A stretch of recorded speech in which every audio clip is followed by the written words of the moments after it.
Okay, so it's all about celebrating the brilliant work of football fans in their communities. And right now we're going to have a conversation with some brilliant guests.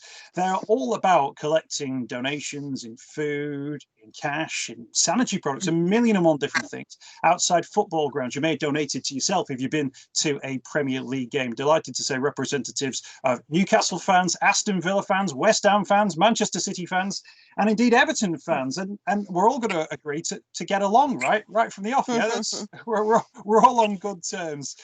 Guys, thank you so much for your time.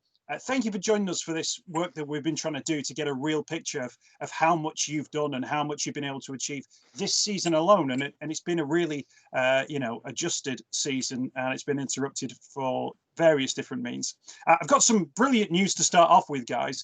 Premier League football fans, we can reveal right now, and I think this is the first survey of its kind, have collected this season alone something like 126,000 kilograms worth. That's 126 tons worth of food going to food banks, going to their local communities. First and foremost, absolutely amazing. And that's down to the hard work and the graft of people like you. Well done, absolutely brilliant. Dave Kelly, you started the fan supporting food bank movement on Merseyside.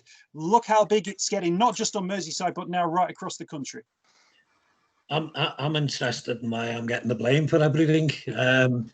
But I think if the cap fits, wear it. I think from a very humble beginnings in November 2015, standing outside the Winslow pub on Goodison Road with a wheelie bin, you'd actually see the enormity out of how that small acorn has grown into 126 tons. And I think it's interesting, to be honest with you, it's quite shocking when you look at the statistics of where we've actually got over such a short period of time. And I think the enormity of what we've done can't really be can't be stated by statistics, because it's about building a community, it's about building the movement, and I take as much satisfaction as to what's going on down at West Ham and up at Newcastle, the lads at City and United. It's been an absolute breath of fresh air, and I think it clearly demonstrates that when fans put aside any tribal differences and work together collectively, collaboratively, and that's the key to all of this. I think nothing better than going down to Villa Park and donating to the Villa Park food banks and robbing any ideas they've got of things they're doing that are better than what we're doing. And that's what it's all about. It's about just sharing ideas and sharing ideals. Kerry, let's bring Kerry in then, the Aston Villa fan. The work that you've done, Kerry, very much inspired by the conversations you heard from the people who are on this screen right now.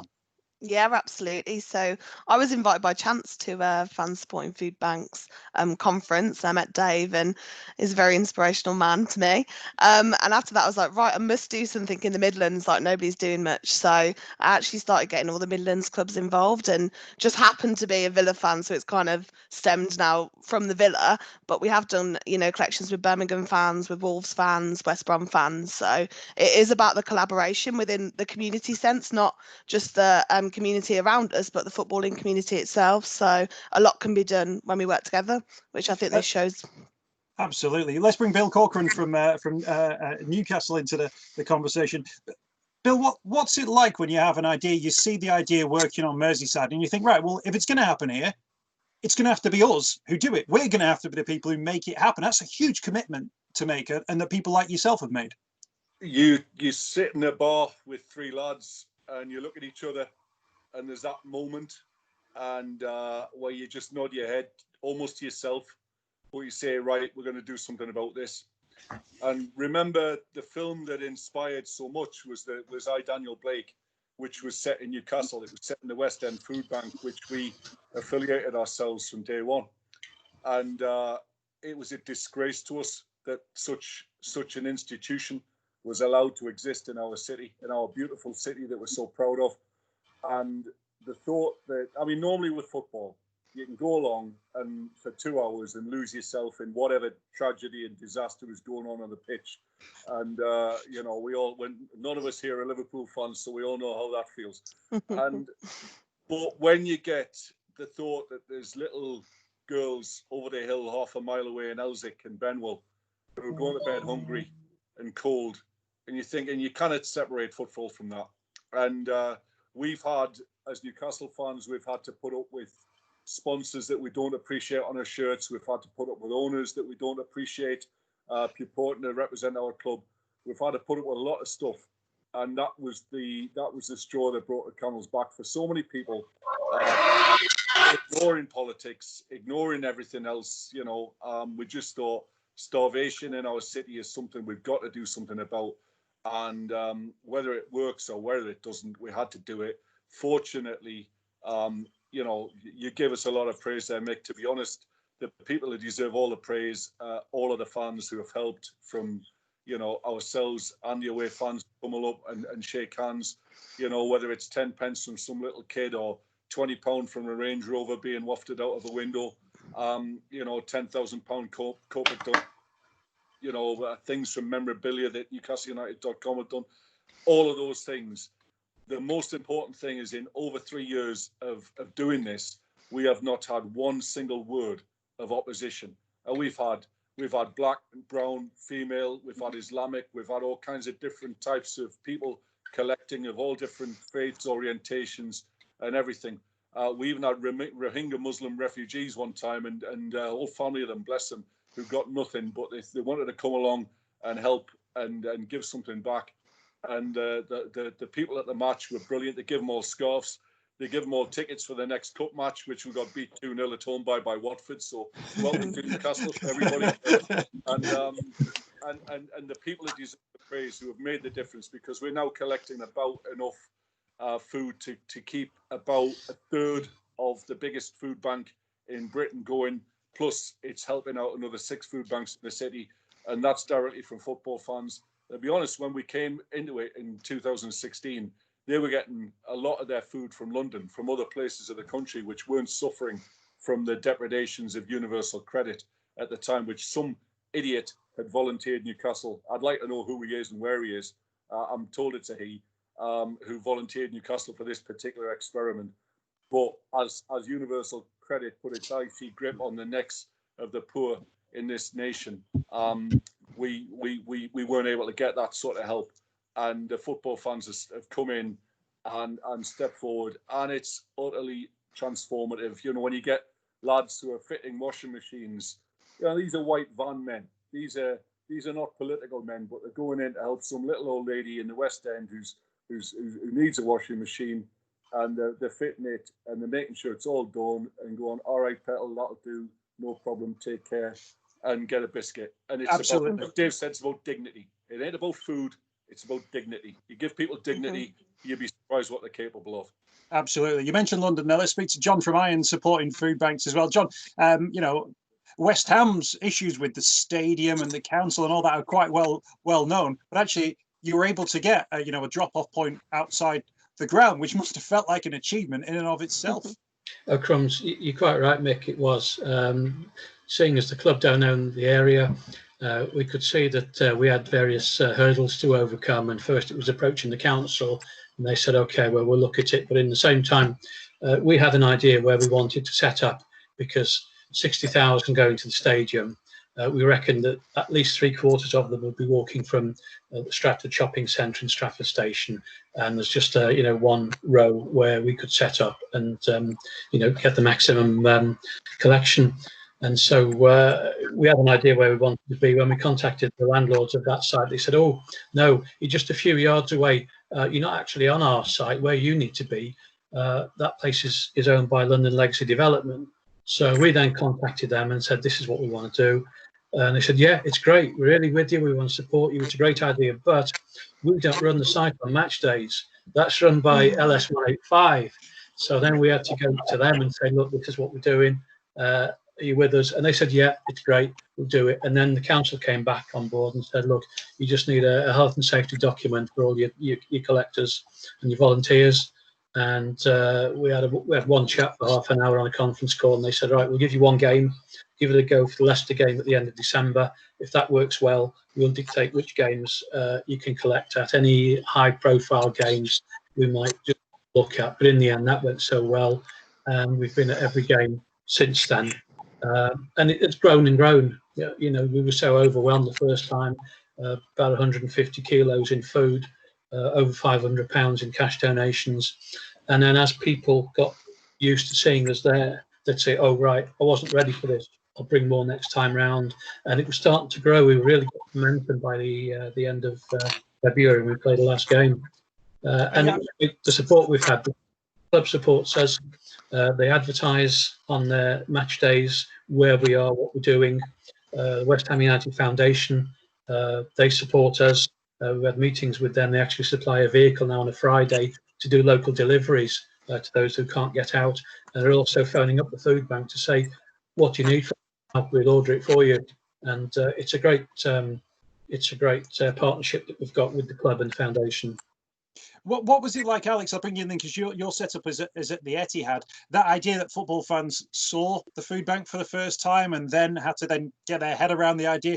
Did it catch on straight away for Manchester City fans? Yeah, I would say it did. We had a similar experience to what Bill was talking about. A few of us, we'd sort of watched what was happening in Manchester and decided after the election really that enough was enough and we needed to do something. We also, unfortunately, live in a city that was volunteered for universal credit by someone who I would also like to meet. So there's a lot of poverty, you know, in Greater Manchester, the region. Food bank usage is growing faster than anywhere else. I think in the last 6 months, I think it's 40,000 kids in families that can't afford to feed them. So the problem was there. We didn't consult with the club beforehand because however City's set up, it's a bit of a quirk of it that things just take a long time. So we just went and did it, set up on the ground with the logic that no one's going to move a food bank, right? I mean, realistically, City asked if we wanted to move into on day one. Actually, City asked if we wanted to move into their City Square to be part of the match day experience, which we didn't want to for security reasons because of all the away fans. We were near where the away fans turn up, and then about half an hour later, Dave and Robbie and the Everton crew turned up with a load of donations. So we were pleased to say that City got that one quite wrong. It's grown. Obviously, we started on New Year's Day in the game against Everton, so we had about a month, maybe 6 weeks before the storm hit, and then schedule meant we had no home games. I think John, in fact, was meant to be visiting us on the last game what would have been our last home game for a month, and then lockdown happened. So we had 4 men's games and 3 women's games, and it grew really fast. We've had a fantastic response from City fans. Similarly to how Bill did with Newcastle fans, we were blown away with it. Really, we knew it would do all right, but I think City fans have really stepped up to the plate. And also, I'd like to give a shout out to all the women's games in particular. The away fans, the Arsenal women's fans and Chelsea women's fans organised their groups en masse to bring donations, and it was great. We had Fulham fans, Palace fans, Port Vale fans at the men's games, and obviously Everton fans, as mentioned. So, yeah, as Dave emphasised earlier, it's not really about football or food as such as it is more about building links between the communities, so we can all help each other out at a time when I think we all need it. Yeah, I'm going to bring Dave back into the conversation. Dave, I think I've muted you, Dave. There you go. There we go. No, just mention that, Dave, because you know, if we wanted to, we could do like a league table of who were the most generous fans. But actually, it's not the right thing to do, because I think the infrastructures and the time frames that people are working in are all very different. But actually, Alex makes a great point there. It's not just Everton fans at Everton games; it's the away fans who now come clued up that if they go to Goodison, if they go to St James's Park, if they go down to the London Stadium or to the Etihad, they know that they can be part of something that maybe they do at their ground as well. And actually, that's part of the match day culture, which you guys have been able to change, which is really quite something.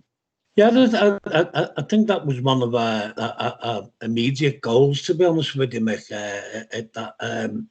We initially pushed heavily over social media about match day routine, hat, scarf, keys, Foodbank donation, get into the psyche of it. As we all know, as match goal supporters, we wear the same clothes, we go to the same pub, we go to the same chippy, we take the same route.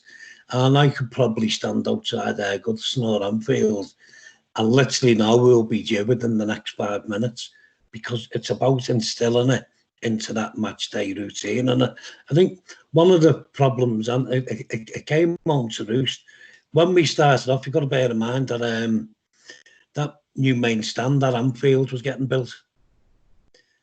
We had a different pitch every week, so people didn't know who we were.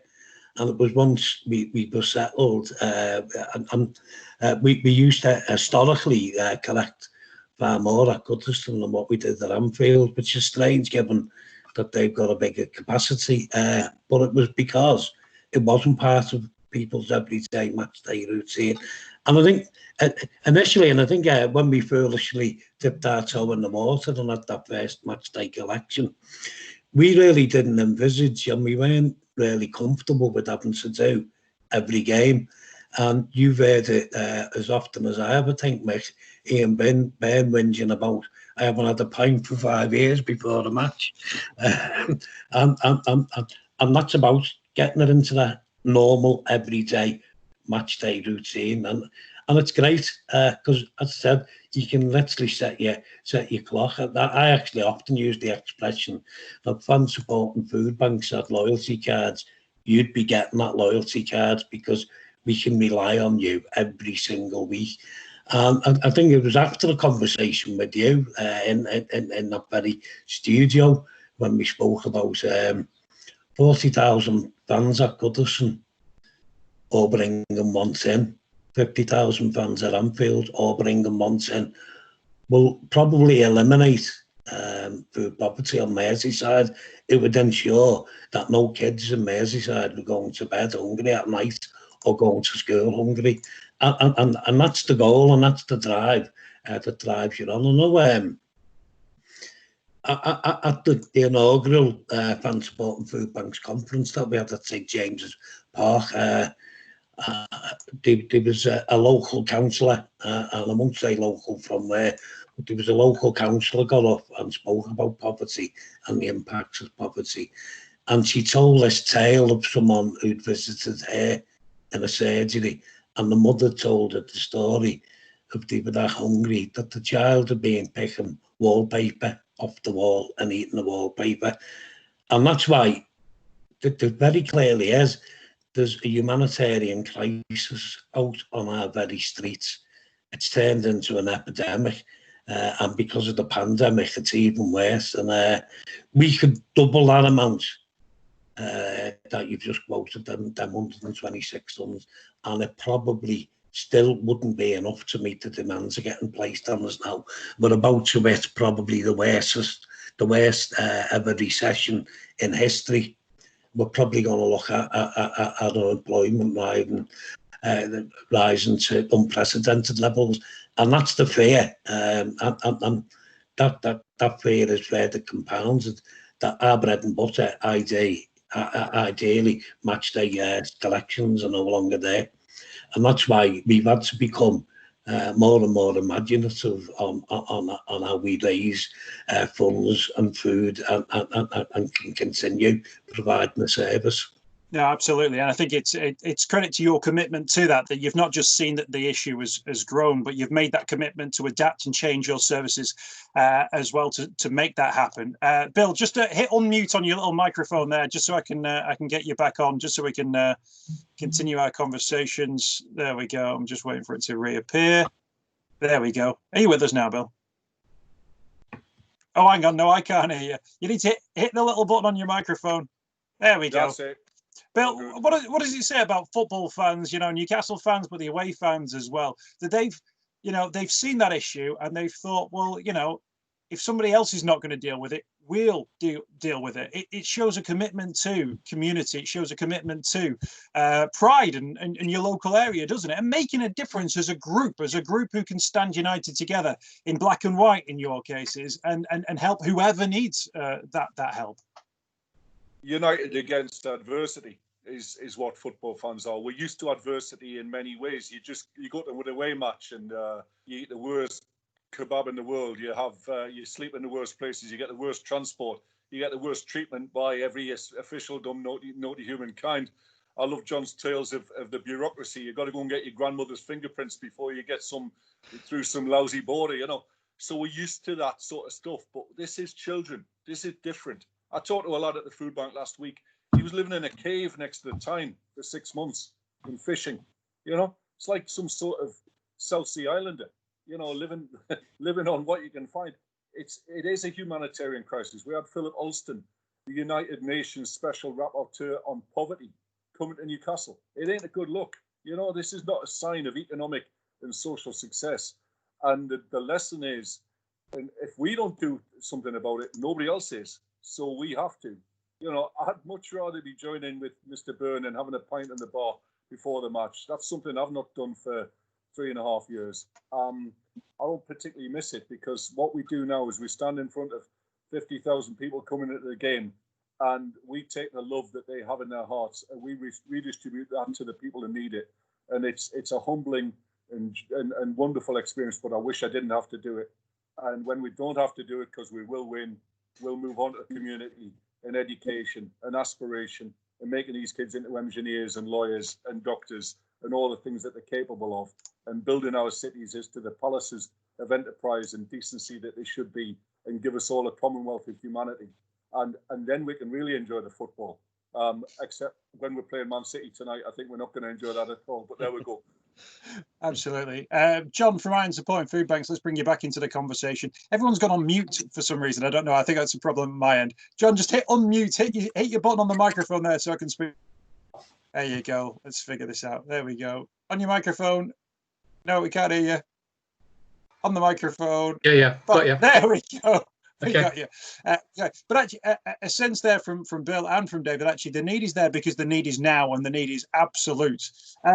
No real sense that, I'm supporting food banks will be able to shut down anytime soon. Do you think that actually the food bank within the football stadium environment, like you guys have got now, is actually something which is here for the foreseeable future? Mick.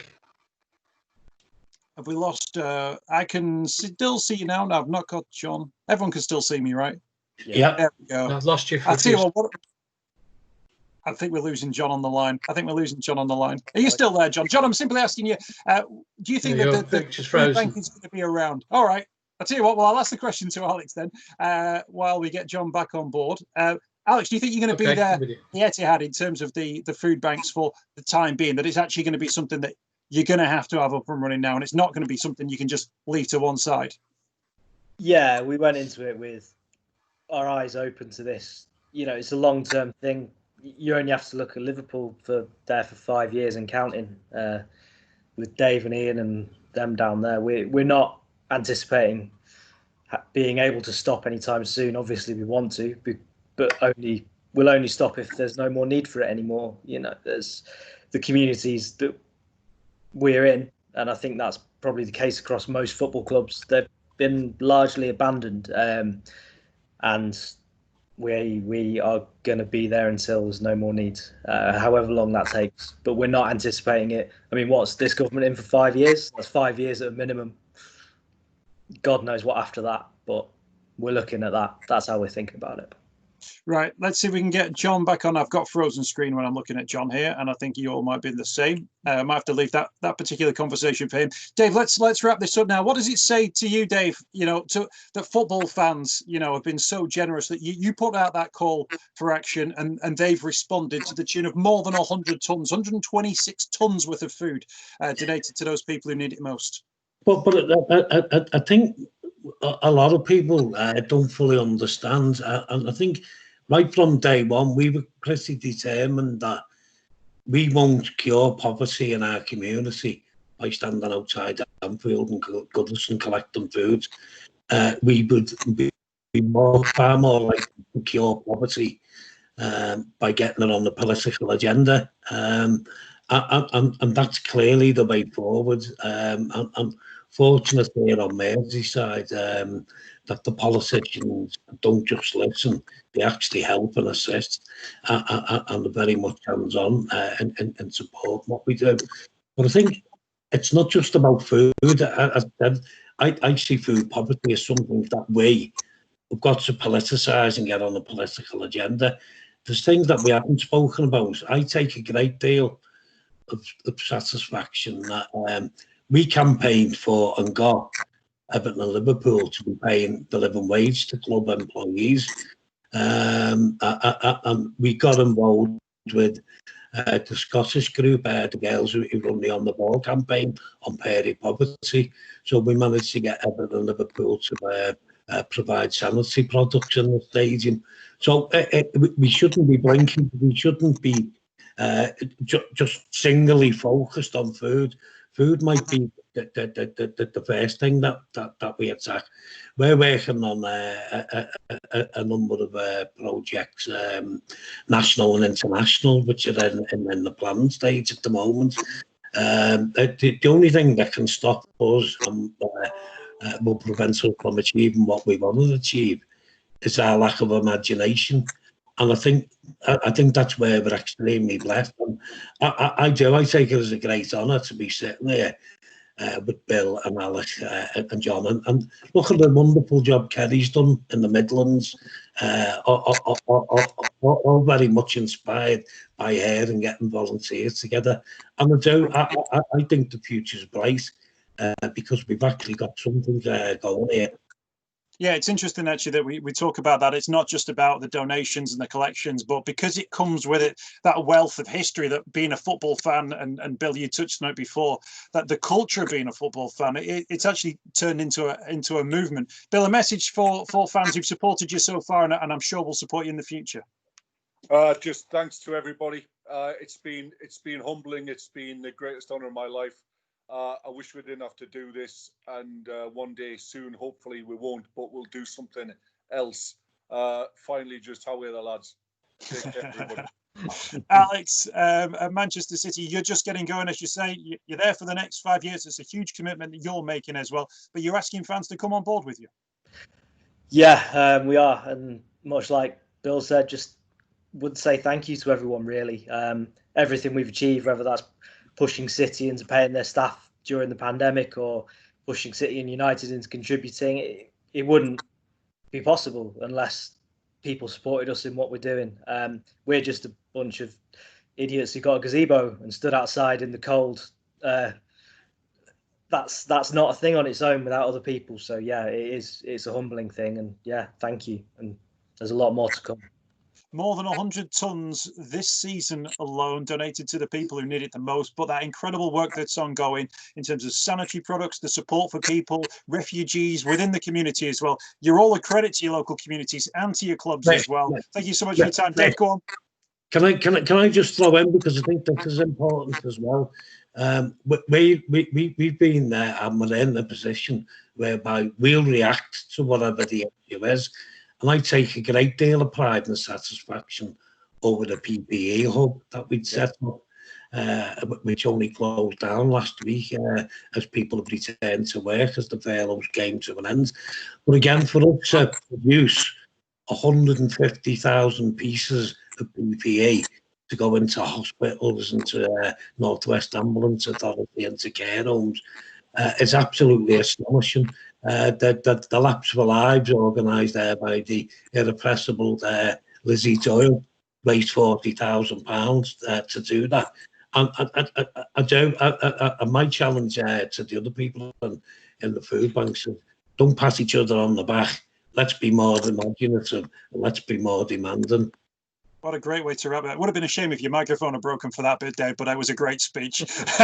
Absolutely. Guys, thank you so much for your time. Really appreciate it. Congratulations. We're going to continue celebrating the great work of football fans in their communities all this week through hashtag More Than Just a Game, and people can get involved in that too. We heard from Kerry from Aston Villa, John Ratoumi as well from West Ham, Dave Kelly, Bill Corcoran, and Alex Timperley. Thank you all for your time. Thanks for joining us on the programme. Cheers, mate. Yes, mate. Thanks very much. Thank you.